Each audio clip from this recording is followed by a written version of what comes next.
What up peeps, it's your boy Sherlok and we're back again today for another video. Today we're going to be discussing the latest One Piece chapter 1058, titled New Emperor. As always, I appreciate you guys being here.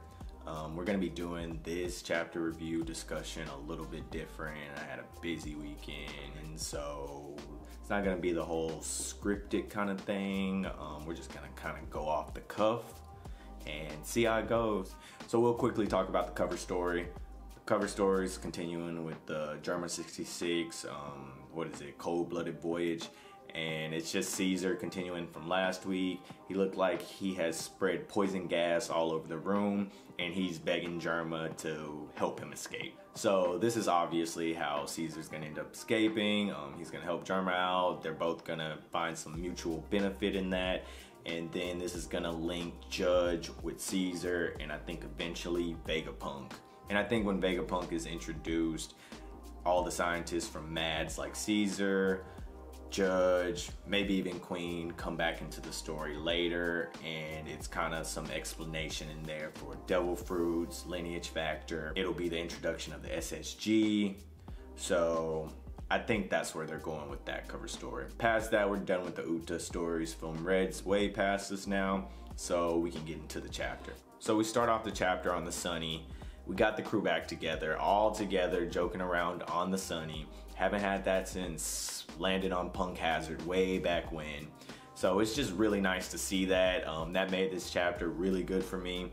We get Nami going off on Luffy. She's unleashing her Conqueror's Haki, according to Jinbei. We know she doesn't have it, but last time that was kind of mentioned with the Brook and Zoro thing in Onigashima before we went up to the rooftop.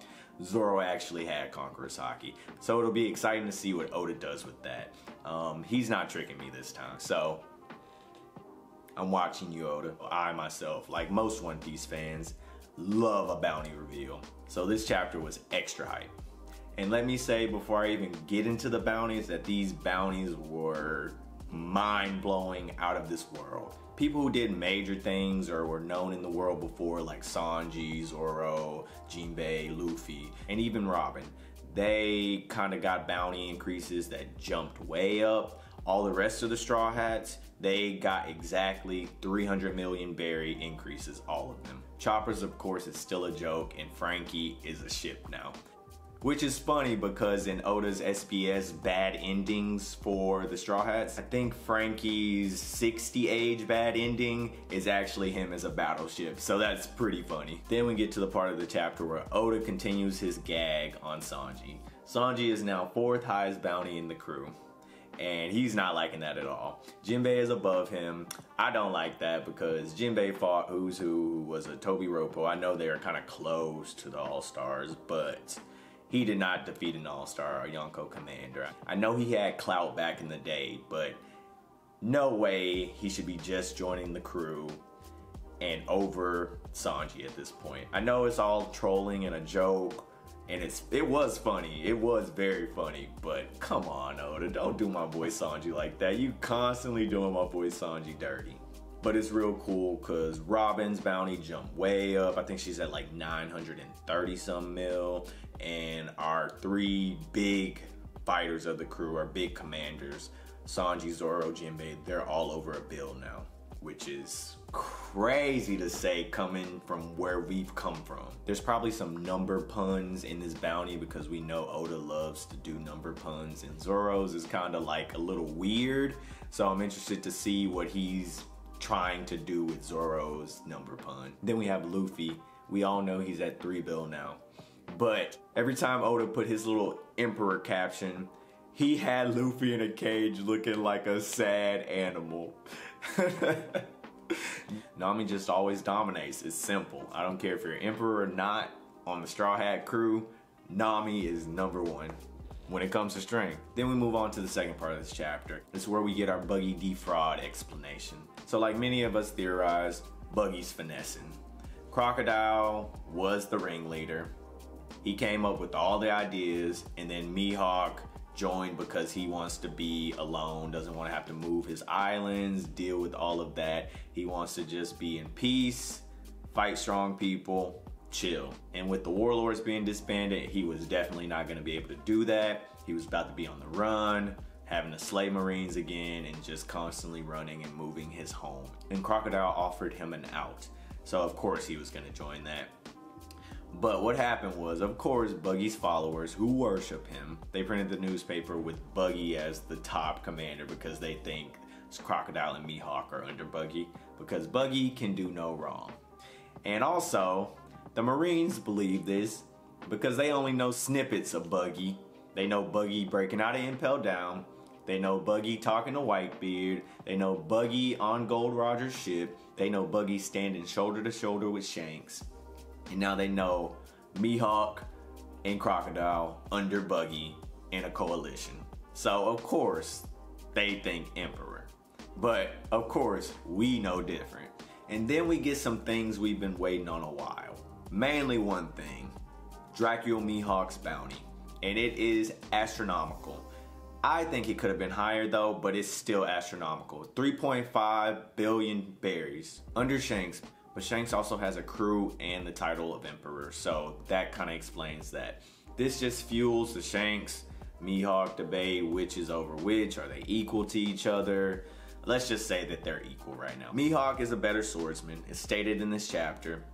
Shanks might be better with hockey. And if it's a straight up fight with swords, Mihawk wins. All out fight, maybe Shanks wins. We also get Crocodile's bounty, which me personally, I was like, how? If you watched my live reaction, you would have saw me talking about 2 billy on that boy head, 2 billy on Croc head. When we got Zoro and Sanji, Jinbei, if you want to use the, oh, Crocodile's been around a while, he broke out of Impel Down, blah, blah, blah. Jinbei was in Impel Down. Jinbei has been known around the seas for a long time. He's a part of our Emperor's crew as well. He has intelligence as well, but he's only at 1 billion. Zoro defeated a Yonko top commander. Sanji defeated the second commander. We've never heard anything about Crocodile doing something like that. I mean, for Pete's sake, he lost a pre-time skip Luffy. No hockey, no nothing. So for me, just make it make sense. Just make it make sense. I know we haven't had a bounty for him since pre-Warlord, before he even came into the story, before his bounty was frozen, but that's a fat bounty. That's a fat bounty for basically no feats. We also get Buggy's revealed bounty, and spoiler, it's bigger than Luffy's.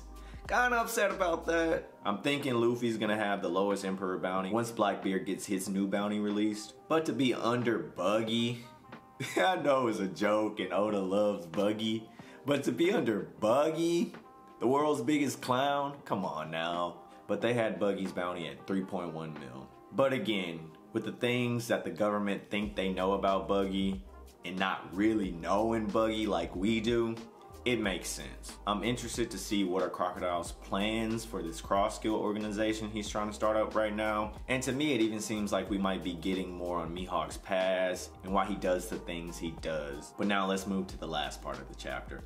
Arguably the most important part of the chapter when it comes to where we head next in the world and how it affects the world's happenings. So we transition over to the Kamabaka Queendom.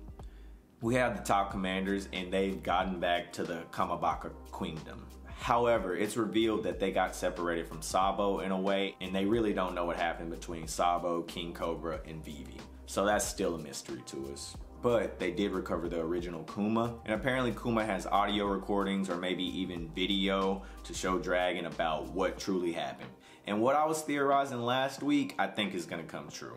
I think Dragon and Sabo are headed for a collision course. Dragon even says that if he truly killed King Cobra, that there will be reckoning between the two, which I think highly suggests Oda hinting at them being on a collision course. And this will be very interesting moving forward and definitely something to monitor. And then after that, we get a call on the transponder snail. And guess who it is? It's Sabo. And guess who's listening in for the conversation? The world government and the Marines. Like I said in my live reaction, how the heck are they tapping the core of the Revolutionary Army's transponder snails? I do not get that. That should not be acceptable. That's a major failure on Dragon's part. You're the mortal enemy to this organization, and you're somehow letting them tap your phones. Like I said, make it make sense to me. Make it make sense to me. That's incompetence to the highest order to me.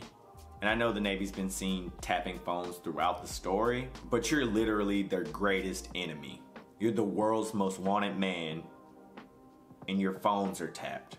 That's not good leadership to me.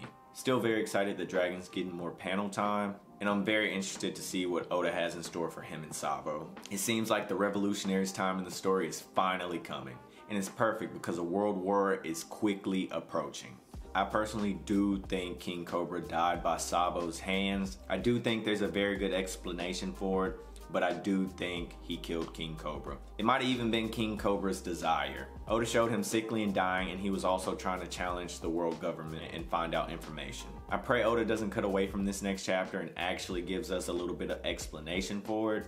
But with that being said, that reminds me there's a break next week, so we'll have to wait a couple weeks to see about that. But alright guys, I'm gonna wrap this discussion up and I'll catch y'all on the flip. Peace.